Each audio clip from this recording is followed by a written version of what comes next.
খোদা তাআলার দরুদ তোমার উপর। তোমার উপরেও খোদা তাআলার দরুদ। ইয়াকুব নবীকে খুঁজছি।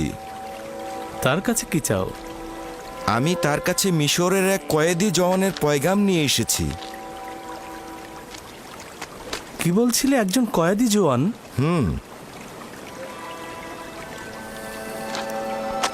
আমার সঙ্গে এসো।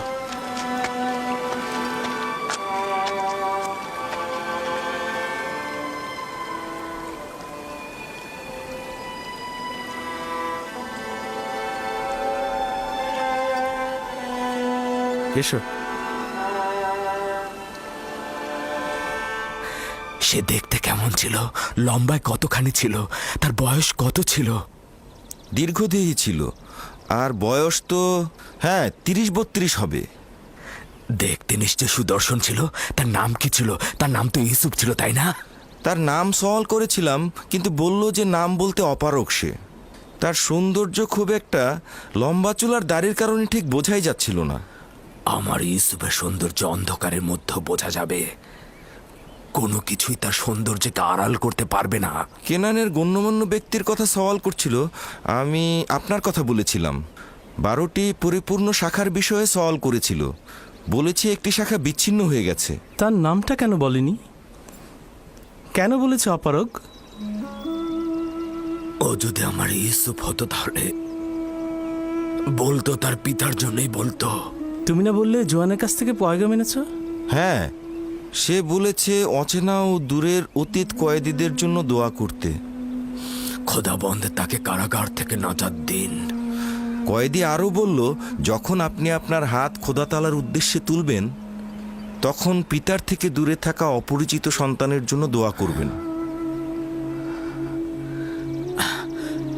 ও নিশ্চয়ই আমার ইউসুফ। পিতার থেকে দূরে থাকা সন্তানের আর্তনাদ এটা। বেনিয়ামিন, বেনিয়ামিন, শুনেছ? ও নিশ্চয়ই আমাদের ইউসুফ হবে। আব্বাজান শান্ত হন, শান্ত হন আব্বাজান। ইউসুফ মিশরে কি করবে? তাও আবার কারাগারে। তার ওই কথা ছাড়া তার সাথে তো কোনো মিলই নেই। অনুমান করছি এই আমার ইউসুফ, অথবা ও ইউসুফের খবর জানে। আরও কিছু কথা বলেছে, যেমন খোদার উত্তরসূরি বা এরকম আরও কিছু বলেছে, কিন্তু আমার ঠিক স্মরণে নেই।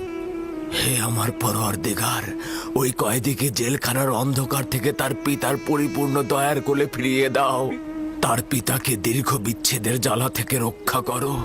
যদি অনুমতি দেন, আমি এখন যেতে চাইছি। খোদা তোমার হেফাজত করুক, নেক কাজে হাদিয়া দান করুক। আশা করছি এই চোখ আমার ইউসুফকে দেখেছে। অনেক শুক্রিয়া আমার ভাই। আপনাকেও অনেক শুক্রিয়া। আসি। খোদা খোদা হাফেজ।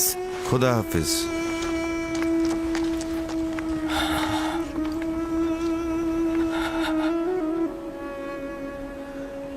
হে দয়াময়, ওই মিশরী যুবকের দরখাস্ত আপনি কবুল করুন।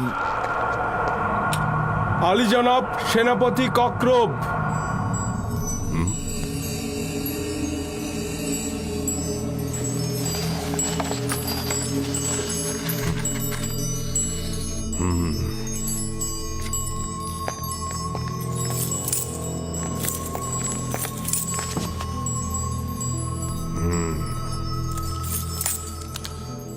দরুদ মহান পুরোহিত আলী জনাব অজ্ঞামোহর।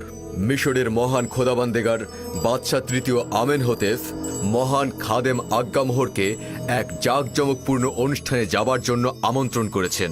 এটা রাজমহলের বৃহত্তম মিলনায়তনে অনুষ্ঠিত হবে। আশা করা যাচ্ছে যে জনাব আজ্ঞামোহর এখানে সশরীরে উপস্থিত হয়ে অনুষ্ঠানকে অলঙ্কৃত করবেন।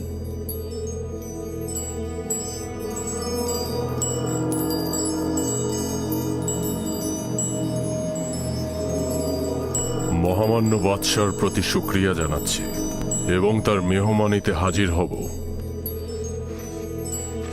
তুমি এখন যেতে পারো।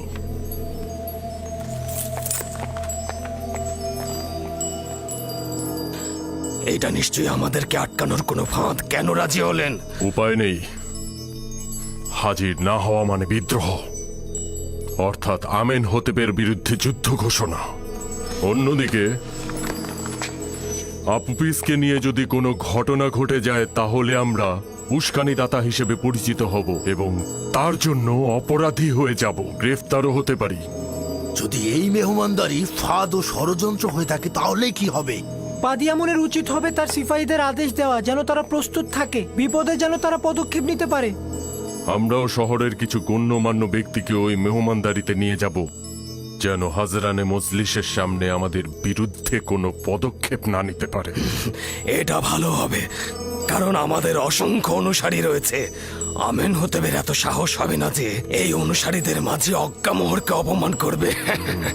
খুব ভালো, এখন চলে যাও, মেহমানদারির জন্য প্রস্তুত হও।